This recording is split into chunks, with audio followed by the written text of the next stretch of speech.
Hello everyone, Mrs. Fondre here.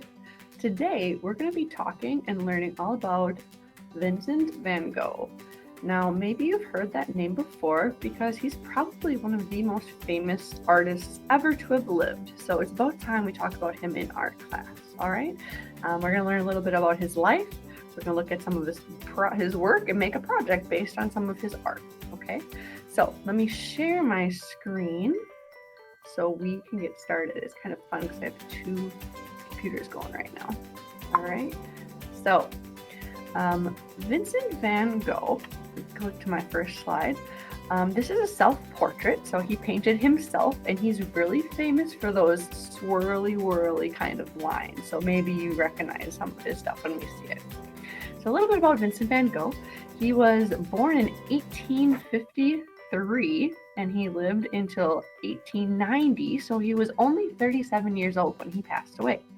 He's from the Netherlands, which is an area in Europe across the ocean from us, and in less than 10 years, he painted almost 900 paintings. That's a lot of paintings for a decade, so he went pretty fast while he was working. I think something even more interesting than all those paintings is that he also wrote almost 800 letters. I know nowadays people can just call each other or they could send a text message or an email, but back in the 1800s, you had to write letters. And he wrote letters all the time to his brother and his best friend, potentially his only friend, Theo, his brother Theo. The sad part about his life is that he only sold one painting in his entire life, and nowadays people love his work. One of the reasons why he only sold one painting is that he didn't really have a good time getting along with other people. He's known for not having many friends, and he usually kind of lived and stayed on his own. And one of the most famous things he's actually well known for is that he cut off part of or his entire ear. We'll talk about that in just a little bit because I know everyone always has questions about that.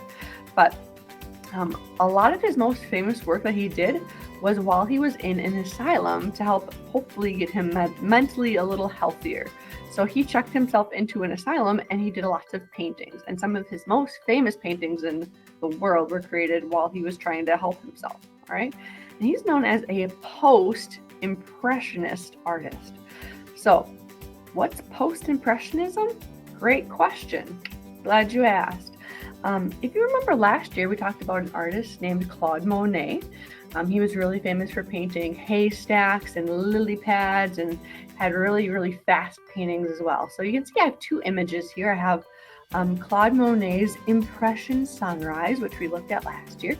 And then I have a painting by Vincent van Gogh of similar things. They're scenes above water, okay? And you can see that they're similar because they use really kind of brighter colors. You can see that pop of orange in the sun for Claude Monet, and you can see those bright stars in Vincent van Gogh's. And they really slapped the paint on. They used really thick paint when they went. They didn't care if it was really delicate or easy. They just put it on the canvas. They were painting like crazy people, which is really cool to see. And they usually painted really realistic things, like they would paint landscapes, like both of these paintings are, or they would paint a vase full of flowers, or they would paint a building, so realistic things. So that's how these two styles are similar. But post-impressionism, which is what Vincent van Gogh did, post-impressionism, they're more about making things look more geometric. So that would be using straighter lines or doing really curvy things, all right, versus more realistic proportions. Like instead of having a head shape, it might be more stretched out head shape or full pulled apart face. And they did this kind of stretching and pulling of these objects to kind of make it look a little bit more expressive. So it looks a little bit more interesting and it's able to show off how it's feeling a little bit more. It's kind of when you're expressing your feelings, the whole post-impressionism was starting to express themselves more. And there's actually a style of art that we're going to hopefully talk about later in the year called expressionism, which follows this one. So paintings get even more stretched out and emotional after a while. All right. And another thing that's a little different from post-impressionism is the fact that they used unnatural or arbitrary colors, so not realistic necessarily, all right? We know that the stars in the sky are little tiny blips of white, but you can even see in Van Gogh's painting right here that they look like they're glowing and they're big and they're yellow, so they made them a little bit more not realistic, all right? Because Impressionism was all about getting a natural lighting as it was in the day, but then post-impressionism was like, nah, let's not do it as realistic. All right, so it gets a little more creative here. All right, so let's get into Van Gogh's little mental health for you today. Okay, so back in December 23rd of 1888, that was the day that Van Gogh cut off part of his ear.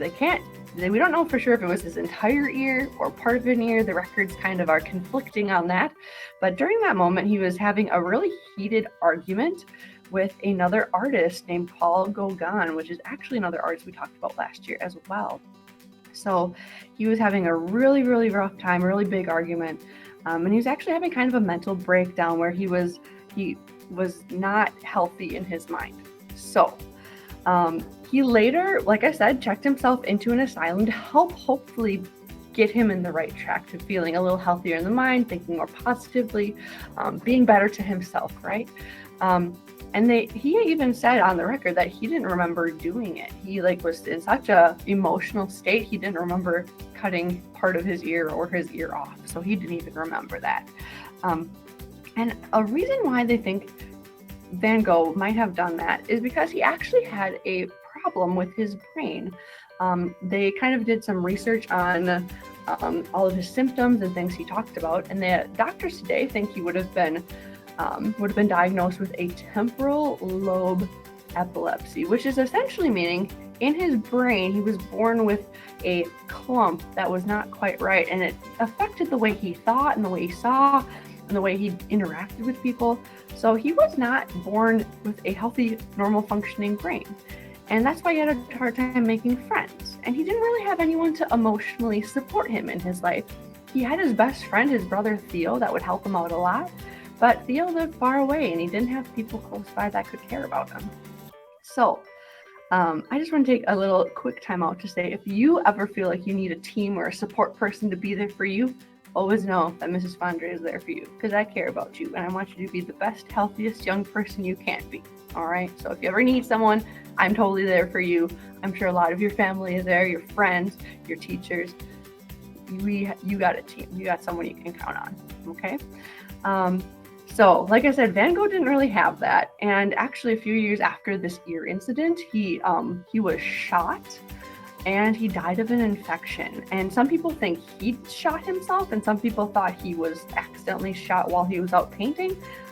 They never found a weapon, so we really can't confirm or deny how or what happened, but he passed away from a gunshot wound, which is kind of sad. So he lived kind of a sad life. He just wanted to paint these beautiful, colorful things in this kind of dark mind that he had. He was troubled, and he wanted to make it better through his paintings, but wasn't really appreciated during his time. And now we look back and think, wow, he made some amazing things.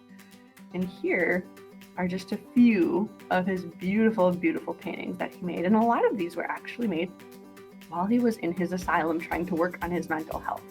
So you can see all of them have a lot of things in common with the short little brush strokes and the swirls, and they just are bright colors. So for someone that was pretty sad and kind of on his own all the time, he tried to capture some joy and some light in his work, which is, I think, probably was good for him to do. All right. So the one painting that I know you probably recognize, one of the world famous paintings from Van Gogh, is this beautiful one, and it's called A Starry Night. All right. It's kind of interesting that this painting is only 2 by 3 feet big, so it's maybe about this big, not super ginormous, okay? But it was actually donated to the New York Museum, so you can go see it if you go to New York. And a lot of people think that this is his most expensive painting that ever was created, that someone bought later after he passed away, but that is not actually true. I want to show you the painting that was the most expensive that was sold from Vincent van Gogh. And it is a portrait of his doctor, portrait of Dr. Gachet from 1890. And it sold in 1990 for $82.5 million. And if you do the math with how much the dollar is worth today, that's closer to $161 million and 400,000. I said that in the wrong order, but it's worth almost double that amount today, which is pretty crazy. All right. So with that being said, that's a little bit about Van Gogh and kind of his story. And hopefully we can learn a little bit about it with appreciating the things around you and finding those people in your life to be your support team. All right. And maybe the fact that making art is a good way to express yourself and to kind of keep yourself healthy mentally too. All right. So if you have questions, comments, you want to talk more about Van Gogh, please feel free to comment below or to send me an email. I'd love to chat more with you about Van Gogh. But as for now, I'm going to stop the video here and I'm going to actually talk to you about what your project is going to be. All right, third graders, on to your Vincent van Gogh project this week. If you're in school right now, we're going to be doing a mix of crayon and watercolor. The beauty of using crayon with watercolor is if you start with crayon and press really hard, that wax of the crayon gets stuck there. So when you try to paint over it, it can't go away. It pops really well with the crayon. So we're going to be doing something that looks a little bit like this, but I'm going to show you a little bit about the crayon only version of this, because when we're done we watercolor over this with these blues and a little bit of yellow in the moon there. But I'm going to talk about how we just can do this at home with crayons and colored pencils. All right, if you have watercolor at home, you're welcome to do that step.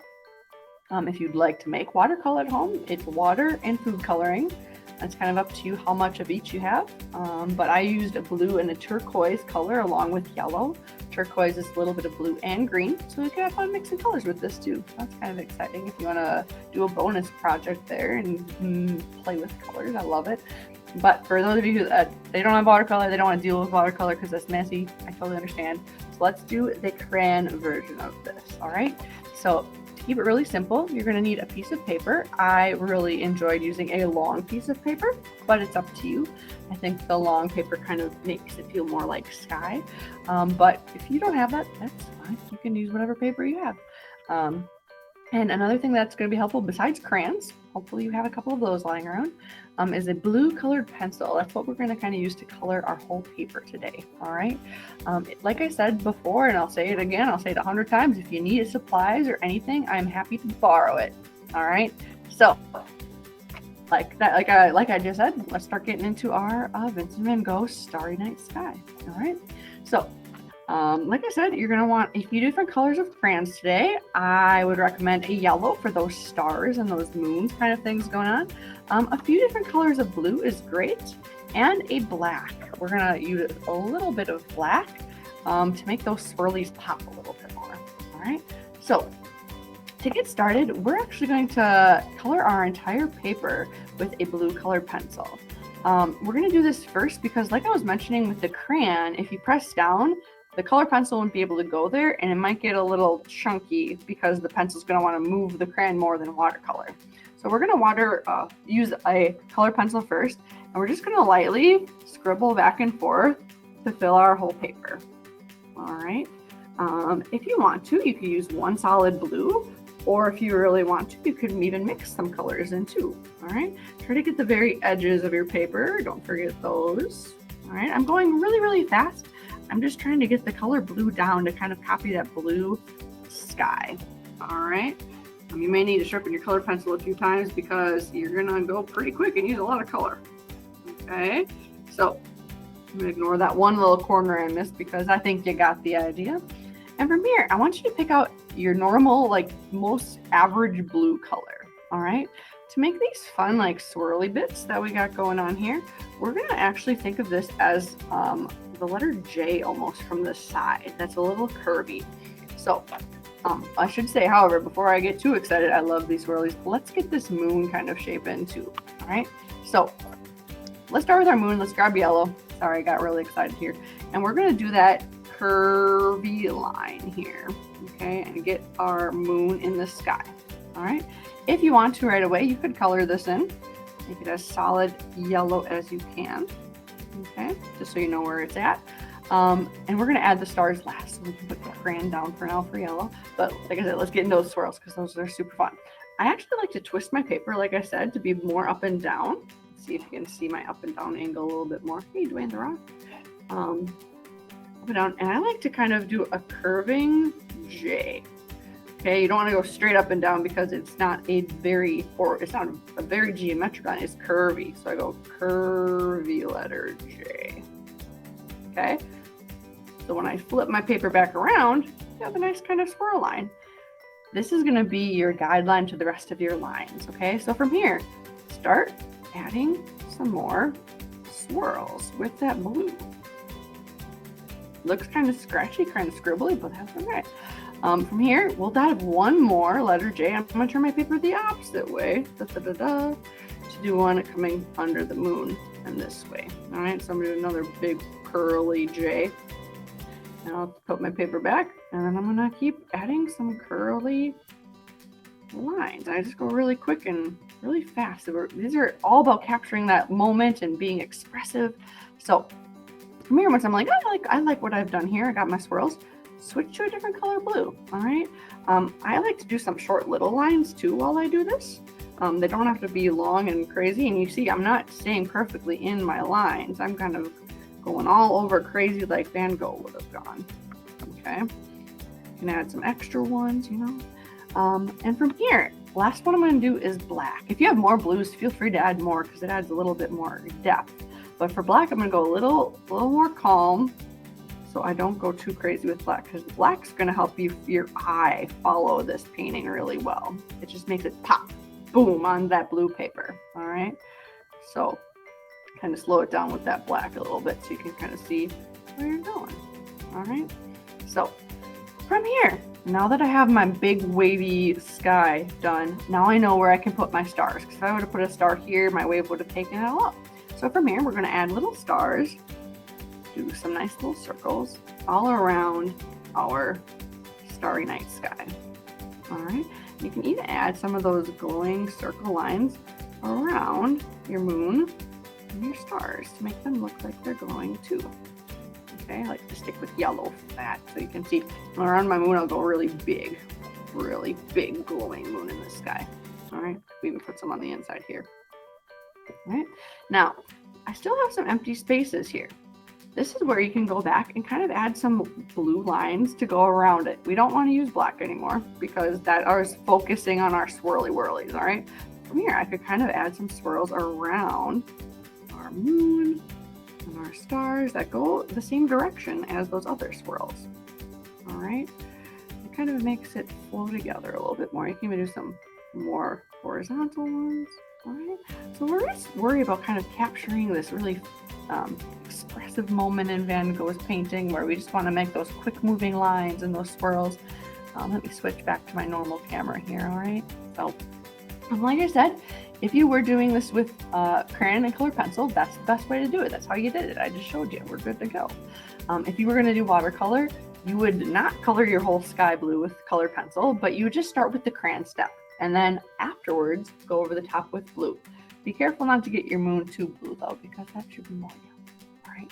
So, like I said, if you have any questions or concerns, let me know. I'm happy to lend out supplies. If I could get them back, it would be great because I need them for later eventually, right? So, but I'd love to see these in the Google Classroom when you're all finished so I can check you off in my book to see that you did it. And I'm looking forward to seeing what your swirly night skies look like. All right. Happy creating.